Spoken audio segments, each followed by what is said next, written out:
नमस्कार, मैं हूं शालिनी राज और आप देख रहे हैं देश न्यूज।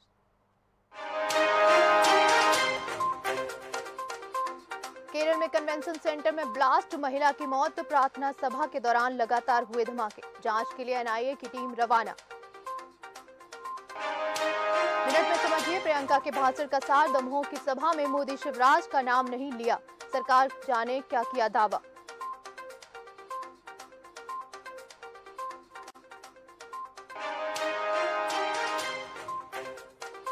शाह बोले रूठे कार्यकर्ताओं को मनाएं, भोपाल में राजा भोज की प्रतिमा पर माल्यार्पण किया गया। खजुराहो, रीवा और उज्जैन में लेंगे संभागीय बैठक।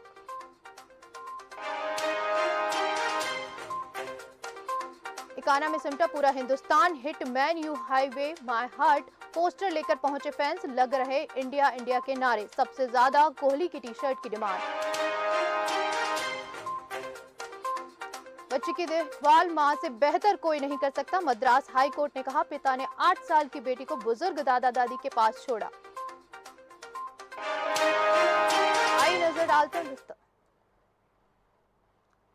नजर डालते हैं खबरों के विस्तार से। धर्मनगरी हरिद्वार में शरद पूर्णिमा धूमधाम से मनाई गई। साथ ही चंद्र ग्रहण के चलते 9 घंटे पहले ही मंदिर के कपाट बंद कर दिया गया। वहीं लोग शाम को आरती कीर्तन करते नजर आए। वहीं लोगों ने घरों में रहे कीर्तन करवाया। बता दें, ग्रहण के समय पूजा पाठ कराना या भोजन करना वर्जित माना जाता है।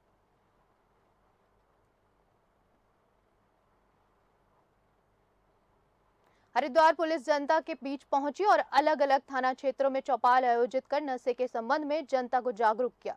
बता दें, दरियापुर ग्राम, इमली खेड़ा, लक्सर ग्राम, दबकी, बुग्गावाला ग्राम, हरिपुर टोंगिया सहित कई जगहों पर जनता को जागरूक किया गया। गौरतलब कि ड्रग की फ्री देवभूमि मिशन 2025 के तहत हरिद्वार पुलिस के प्रयास लगातार जारी है। बस्ती जनपद के जिला अस्पताल के चिल्ड्रन वार्ड ने एनआईसीयू में शॉर्ट सर्किट के चलते आग लग गई। हालांकि उस समय एनआईसीयू में कोई मरीज भर्ती नहीं था, जिससे वहां पर आसपास के वार्डों में अफरा तफरी का माहौल गया। उस समय बगल में पीडीआर वार्ड में 23वां आईसीयू में 3 बच्चे भर्ती थे। आग लगते ही परिजनों द्वारा शोर शराबा होने पर तत्काल आईसीआई व चिकित्सक डॉक्टर रामजी सोनी, बाल रोग विशेषज्ञ डॉक्टर सरफराज तुरंत पहुंचे व सूचना पर तत्काल कोतवाली पुलिस, दमकल कर्मियों व अग्निशामक यंत्र की मदद से 10 मिनट में आग पर काबू पाया गया। सर कैसे क्या हुआ आज सर? ऊपर जो पीडियाट्रिक कॉम्प्लेक्स में जो पीडियाट्रिक वार्ड के सामने जो है एनआईसीयू है जी, जिसमें कि हमारे बच्चों के लिए वार्मर लगे होते हैं, वो उसी में आग लगी है। सर कैसे आग लगी, कैसे ये घटना हुई? वहाँ पर तो कोई बच्चा भर्ती भी नहीं था उस वार्ड में और कोई मशीन चालू हालत में भी नहीं थी। ज़्यादा संभावना है कि कोई शॉर्ट सर्किटिंग हुई होगी, इसकी वजह से जो है वो आग लगी है। और जितने बच्चे थे उसे में तुरंत जो है वो खाली करा लिया गया। 27 बच्चे थे ऊपर, 23 जो है पीडियाट्रिक वार्ड में और 4 आईसीयू में थे, सबको खाली करा लिया गया। नीचे अलग अलग वार्डों में शिफ्ट कर दिया गया। जिन बच्चों को ज़्यादा आवश्यकता है ऑक्सीजन वगैरह की, उनको हमने जो है इमरजेंसी भेज दिया। सिद्धार्थनगर जिले के चिल्हिया थाना क्षेत्र में लव जिहाद का मामला है, जहां लखनऊ में अध्ययनरत युवती रामराज नाम बताकर दोस्ती की, जिसके बाद युवती अपने प्रेमी से मिलने पहुंची। जहां प्रेमी सऊद खान उर्फ राज की शिकायत लेकर बीती रात युवती चिल्हिया थाने पहुंची, जहां पीड़िता ने बयान दिया कि थाने में कोई कार्रवाई नहीं हुई। जिसके बाद युवती बोली कि सऊद खान मुझसे शादी कर रहे हैं, उसके खिलाफ की जाए। मेरा नाम श्रेया तिवारी है। अच्छा श्रेया, क्या हुआ तुम्हारे साथ? मेरे साथ वो लड़का था, राज बन के बात किया। कहाँ की रहने वाली, तुम क्या करती हो? मैं पढ़ाई करती थी, लखनऊ में रहती थी। कहाँ की रहने वाली हो? सलाहाबाद, सलेमपुर से। अच्छा अच्छा, क्या हुआ, कैसे क्या घटना हुई पूरी? वो मेरे साथ बात करता था, आता था मिलने मुझसे, रहता था मेरे साथ। कहाँ रहता था? लखनऊ में आता था मिलने। अच्छा। हाँ, उसके बाद बातचीत किया, मुझे भरोसा दिलाया कि मैं शादी करूंगा। चलो। इटावा में अग्रवाल महिला संगठन ने दिवाली मेले का आयोजन ध्रुव वाटिका में किया। इस मेले में कई तरह के खाने पीने के स्टॉल महिलाओं ने लगाए। साथ ही कॉस्मेटिक के स्टॉल पर महिलाओं की भारी भीड़ देखने को मिली। वहीं बच्चों और महिलाओं के मनोरंजन के लिए गेम के स्टॉल भी लगाए गए, जिसमें महिलाओं ने बढ़ चढ़ कर हिस्सा लिया। सूट साड़ी के साथ घरेलू सामान जैसे पायदान, कुशन आदि की खरीदारी महिलाओं ने त्योहार के अवसर पर की। वहीं अग्रवाल महिला संगठन के अध्यक्ष शिखा मित्तल और मंत्री संगीता बंसल, कोषाध्यक्ष अंजू अग्रवाल और कार्यकारिणी सदस्यों के अथक परिश्रम से सफल आयोजन संपन्न हुआ। संगीता मित्तल ने कहा कि इस प्रकार के मेले लगाने का उद्देश्य महिलाओं को आत्मनिर्भर बनाना है। अग्रवाल महिला संगठन की प्रेसिडेंट, हम लोग ये मेला जो अभी इस समय हमने दिवाली मेला लगाया है। हम लोग समय समय पर विभिन्न कार्यक्रम करते रहते हैं अपनी अग्रवाल महिलाओं के लिए, उत्साहवर्धन के लिए, और उनकी जो प्रतिभा है वो हम लोग के सामने उभरती आए। सब लोगों गेम्स, हम लोगों ने गेम्स लगाए हैं, तरह तरह की चीज़ें खाने की बना के लगाई है, और भी शॉपिंग का सामान जैसे बैग्स है, सजावट दिवाली के लिए, दिए, बंदरवार आदि चीजें इन लोगों ने बनवाई है। मामला जनपद फिरोजाबाद के थाना रामगढ़ क्षेत्र का है, जहां पर पुराने थाने के पास एक बाउंड्री में बने बेसमेंट में गोक्सी कर अवशेषों को बेचा जा रहा था, जिसकी सूचना पुलिस को मिली और पुलिस ने आरोपियों की घेराबंदी की। पुलिस ने साबिर, मुंसीर और आमीन को गिरफ्तार कर लिया है। वहीं एक आरोपी मौके से भाग निकला, जिसके बाद जवाबी कार्रवाई में पुलिस द्वारा की फायरिंग में आरोपी के पैर में गोली लगी। पुलिस ने घायल को उपचार के लिए सरकारी ट्रॉमा सेंटर में उपचार कराकर सभी आरोपियों को जेल भेज दिया है। बता दें कि पुलिस ने आरोपियों के पास से 2 छुरी, 2 बांका, 2 लोहे की रॉड और एक इलेक्ट्रॉनिक कांटा का और एक तमंचा और 3 जीवित गाय भी बरामद की है। देखिए, थाना रामगढ़ पुलिस को ये सूचना प्राप्त हुई कि नगला पार एक बंद बाउंड्री में कुछ गाय जो है पकड़ के रखी हुई हैं, गौकसी होने वाली है। इस सूचना पर तत्काल थाना पुलिस जो है रामगढ़ पुलिस मौके पर पहुंची, तो वहां से 3 जीवित गाय और छुरी, कट्टे, तराजू, इलेक्ट्रॉनिक तराजू और अन्य सामान जो गौकसी के लिए प्रयुक्त होते हैं वो बरामद किया गया। 3 जिंदा गायें बरामद की गई। मौके से 2 अभियुक्तों को पकड़ा गया। उन्होंने बताया कि 2 और लोग थे, जैसे आपकी सूचना प्राप्त आप लोग आए हैं वो लोग भाग गए हैं। उनकी घेराबंदी की गई। घेराबंदी के दौरान जो है अब्बास नगर में उन दोनों व्यक्तियों को घेर लिया गया, जहां उन्होंने पुलिस पार्टी पर फायर किया। जवाबी कार्रवाई में पुलिस द्वारा जो है जवाबी कार्रवाई की गई, जिसमें से एक व्यक्ति जो नौसाद, जो थाना गुरसिंह सहायक कन्नौज का रहने वाला है, जिसमें ऑलरेडी गौ तस्करी के पहले से आधा दर्जन मुकदमे हैं, उसको गिरफ्तार किया गया। इसमें 3 अन्य लोग गिरफ्तार किए हैं, जो जिसमें से एक साबिर है। ये उसी की बाउंड्री थी जहां से ये तीनों गायें बरामद हुई हैं।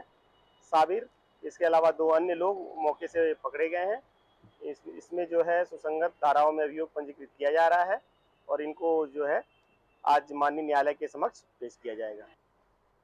केलाखेड़ा में स्वास्थ्य विभाग ने छापा मारा, जिसमें अवैध तरीके से चल रहे क्लिनिक को सील किया गया। बता दें कि मिली जानकारी के अनुसार उत्तराखंड सरकार 2025 में नशे को प्रतिबंध लगाने में हर तरह के प्रयास कर रही है। इसी के चलते केलाखेड़ा में नशे को रोकने के लिए स्वास्थ्य विभाग ने कई मेडिकल में छापे मारे हैं। नशे जैसी की गोलियों को कैप्सूल बिक रहे हैं, इसलिए कुछ मेडिकलों के सैंपल भी लिए गए हैं। इसी के चलते एक मास्टर क्लिनिक अवैध रूप से चल रहा था, जिसको स्वास्थ्य विभाग ने सील कर दिया गया है। छापेमारी की गई है कि के दिशा निर्देशों को कुछ एक मेडिकल स्टोर केलाखेड़ा में स्थित है जो नशे का काम कर रहे हैं, मतलब बेसिकली स्वास्थ्य के मंत्री इसके क्रम में आज छापेमारी की कार्रवाई की गई है। आपके द्वारा आज जो छापेमारी की गई है, इसमें कुछ प्रतिबंधित दवाएं या कुछ ऐसा कोई चीज़ें मिली हैं किसी मेडिकल पे? प्रतिबंधित दवाइयाँ तो नहीं, पर दवाओं की गुणवत्ता परीक्षण के लिए नमूने लिए गए हैं और एक प्रीमाइसेस को लाइसेंस दिखाने के लिए कहा गया, पर मौके पे दिखाया नहीं, इसलिए उसको फॉर्म 15 पे जब्त की। वाल्मीकि समाज उत्थान सभा द्वारा मंसूरी में वाल्मीकि समाज और सर्वे समाज के लोगों के साथ वाल्मीकि जयंती धूमधाम से मनाई गई। इस अवसर पर सुबह मंसूरी लाइब्रेरी कैंपटी रोड स्थित वाल्मीकि मंदिर में विशेष पूजा अर्चना भी की गई। इसके बाद मसूरी सनातन धर्म से गांधी चौक तक भगवान वाल्मीकि की भव्य शोभा यात्रा निकाली गई, जिसमें भगवान शिव तांडव और राधा कृष्ण के नृत्य के साथ विभिन्न भगवानों पर प्रदर्शित झांकियां आकर्षण का केंद्र रहीं। इस दौरान कई धार्मिक कार्यक्रम भी आयोजित किए गए। शोभा यात्रा में शामिल हुई झांकियां लोगों के आकर्षण का केंद्र रहीं। जगह जगह शोभा यात्रा का स्वागत किया गया। जहाँ तक आज वाल्मीकि भगवान का सवाल है। आज वाल्मीकि जी का प्रकट दिवस का अवसर है और इस अवसर पर जो है वाल्मीकि समाज मसूरी में बड़े धूमधाम के साथ जो है पूजा के साथ जो है पूरे शहर में जो है एक यात्रा निकलती है वाल्मीकि जी की, और उसी यात्रा में सभी मसूरी के सभी धर्मों के सभी राजनीतिक दलों के लोग जो है बड़े उत्साह के साथ जो है इसको मनाते हैं और सब जो है साथ देते हैं और सरकार भी सहयोग करती है।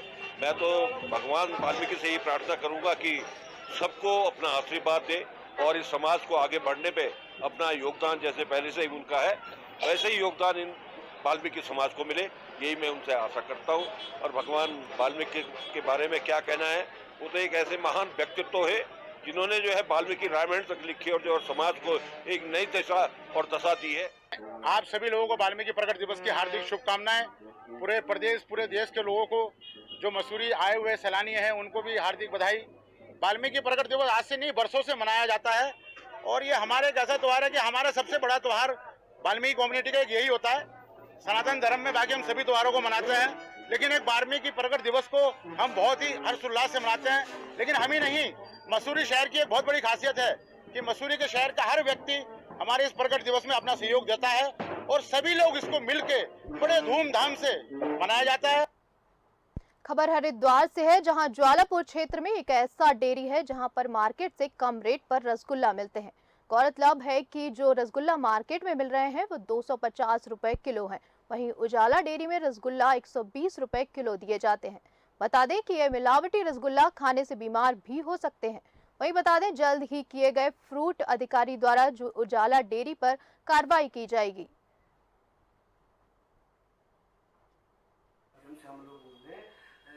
लगभग 66 सैंपल जांच के लिए थे, जिसमें सर्विलांस सैंपल भी थे और लीगल सैंपल भी थे विभिन्न खाद्य पदार्थों पर। वैसे ही हमारा दिवाली आ रहा है, इसके लिए भी माननीय स्वास्थ्य मंत्री और हमारे माननीय कमिश्नर महोदय के द्वारा साफ निर्देश दिए गए हैं कि पहले व्यापारियों को जागरूक करिए। जागरूक करने के उपरांत अगर कोई आपका जो हमारा मैसेज है वो नहीं मानता है तो आप अपने स्तर से विभागों में टीम गठित करके कार्रवाई करें। कार्रवाई के लिए हमारी कार्रवाई जो होती है वो अनहाइजीनिक कंडीशन में जो निर्माण कर रहा है उनके विरुद्ध कार्रवाई होती है और जांच के लिए संदेह के आधार पर हमारे मिठाई, दूध पदार्थ, तेल, घी, हर एक खाद्य सामग्री के हमारे द्वारा जांच के नमूने लिए जाते हैं, जिसमें दो तरह के नमूने लिए जाते हैं। एक सर्विलांस नमूना होता है जिसमें विभिन्न कम्युनिटी की सर्विलांस जांच करते हैं और एक विधिक सैंपल होता है जिसमें हमें लगता है कि मिलावट है, उस विधिक नमूने की जाँच के लिए हम प्रयोगशाला भेजते हैं और उसके बाद जो रिपोर्ट आती है रिपोर्ट के आधार पर हम नशा मुक्त उत्तराखंड अभियान 2025 के तहत चंपावत क्षेत्र से पुलिस ने 3 किलोग्राम चरस के साथ एक चरस तस्कर को गिरफ्तार किया है। सीओ ऑपरेशन विवेक कुटियाल ने जानकारी देते हुए बताया कि मुख्यमंत्री द्वारा वर्ष 2025 तक उत्तराखंड प्रदेश को नशा मुक्त उत्तराखंड बनाए जाने हेतु दिए गए निर्देशों के तहत एसपी चंपावत देवेंद्र पिंचा के निर्देश पर जनपद चंपावत में मादक पदार्थों की तस्करी की रोकथाम के लिए ऑपरेशन क्रैकडाउन चलाया जा रहा है, जिसके तहत आज चंपावत में चंपावत पुलिस टीम की संयुक्त कार्रवाई की गई। पुलिस टीम है उनकी संयुक्त कार्रवाई चेकिंग जो हुई उसके दौरान ग्राम धौन के निकट टनकपुर चंपावत नेशनल हाईवे 125 में रोडवेज संख्या UK 07 PA 3206 में एक अभियुक्त, उसका एक बैग था, उसमें 4 पॉलिथीन के अंदर करीब 3 किलो 385 ग्राम चरस बैग में परिवहन करते हुए एक अभियुक्त को गिरफ्तार किया गया है। अभी फिलहाल अभियुक्त के विरुद्ध वैधानिक कार्रवाई करते हुए कोतवाली चंपावत में NDPS एक्ट में मुकदमा पंजीकृत किया गया है।